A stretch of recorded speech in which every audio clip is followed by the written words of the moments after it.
We are set to kick off the 1997 NASCAR Craftsman Truck Series. Jack Sprague brings the field down to the green flag. Now, we've seen these cars practice side by side. Can they run true abreast? We'll find out.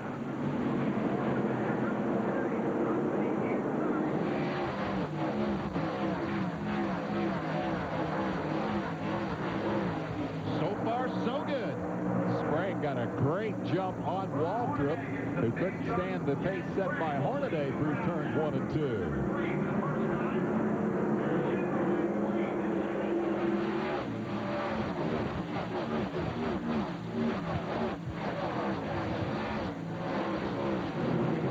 That the cars go, the trucks actually go by the camera because the camera would move as these trucks went by. There's Nemechek on the inside of Keselowski trying to take the spot away. That's Nemechek in 87. Bob Keselowski in 29. Onboard camera with Nemechek, the precision gear on board. Easy for you to say, yes. Benny. That green truck, of course, is Kelly Denton running fourth. This is Jay Sauter in his first drive for Richard Childress, and that's number 32 that he's chasing, Kenny Hendrick from the West Coast. Kenny's got his team at Nugent and Sports Cars. He's the twin brother of the late Kara Hendrick, and in hot pursuit of him, and number 14 is Rick Crawford out of the All-Pro ranks. Crawford said it's a brand new truck, just completed a couple of weeks ago or last week by Mike Laughlin. We see Sauter as he tries to get closer and closer to the front. Meanwhile, a battle right in front of them. That was Barfield that he's chasing, and I see some too wide racing through that first and second turn. You can get yourself in trouble in a hurry if you run too wide. The 31 is Raines. His dad, the three-time USAC champion, Dean Roper. This is his boy Tony doing a nice job out there so far. Oh, got a crash up in the corner. Tammy Jo Kirk has hit the wall. The first woman ever to make the grade in this series with a great qualifying run. She's been, I think, the success story of the weekend. The success did not last long. She has clobbered the wall at turn 2. Hit it pretty hard, Benny. Pretty serious damage. The first yellow of the day flies over Walt Disney World Speedway. We'll take a break and come back with more.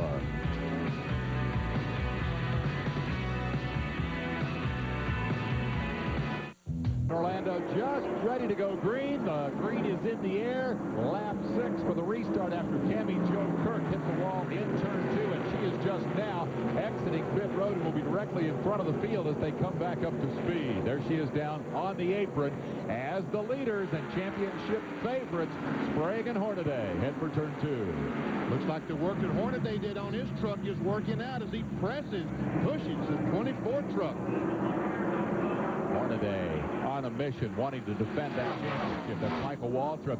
I was going to say in third, but forget that. He is around Hornaday and into second spot. And your Hornaday is going to try to get him back. It might have been a little confidence between the two. Rod tried to get him loose, but Waltrip hangs on. Now here comes Nemechek wanting a piece of Hornaday. That would be the multicolored number 87, and we go on board with Joe.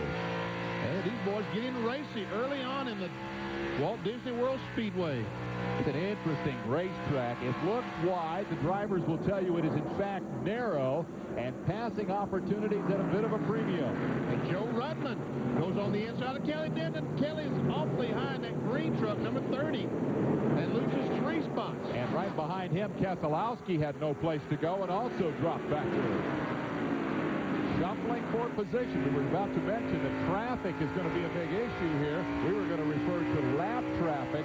This, of course, is race for position traffic. Let's go to Bill Weber. Well, Tammy Jo radioed in. Her truck was just too loose. She couldn't keep it out of the wall. She's got a heavy damage to the left rear quarter panel. Back out on the track, dragging the bumper a little bit. She may be back in, but this team really disappointed. They were really hoping for a great start to the season here at Disney World. Well, how long is it going to be before one of us calls number 98 Butch Miller? I will not be the first to do that. That is Kenny Irwin Jr., and he is running in 7th spot. And following him is Rich Bickle in the number 17. We've got spinning trucks. That looks like Dan Press on the right-hand side of your screen. That would be the Spears number 75. And Kirk is involved again. The other truck involved is Kirk. Almost the same identical spot that she hit the wall just a moment ago. We see now there's more damage to the rear, is the rear tailgate. about to come loose, and Press, some heavy damage to the right front. Let's see if we can tell what happened up in turn 2. This is turn 2. There we see Dan Press on the inside of Tammy Jo. Goes out on the inside. Might have been some contact between he and Nemechek. And he barely touches, he barely touches Tammy Jo enough that she loses control and backs in the fence. Yeah, that's too bad. She was all alone the first time. That time, she was an innocent bystander. Nemechek into the back of Press, and that's going to bring both Dan Press and Tammy Jo Kirk to pit road for attention. You got to be impressed with Dan Press. Here's a guy who's been doing this an awfully long time. He's been both a driver and a crew chief over his career. Here you see the damage to the lovable draw Ford owned by Jeff Bodine. Press decided he was going to hook up with Spears this year. Lost 30 pounds. Benny was looking pretty fit down there in the garage here. I didn't even know him. I said, who's that guy over there? Not really, I didn't know him, but he did look very impressive. And Kenny Hendrick had slowed just before this accident. I didn't think he would be able to make it back, and he has stalled over at coming off right in the middle of turn 2, as a matter of fact. So a couple of the newcomers to this series have found it tough sledding thus far. Sprague is the leader. We'll be right back.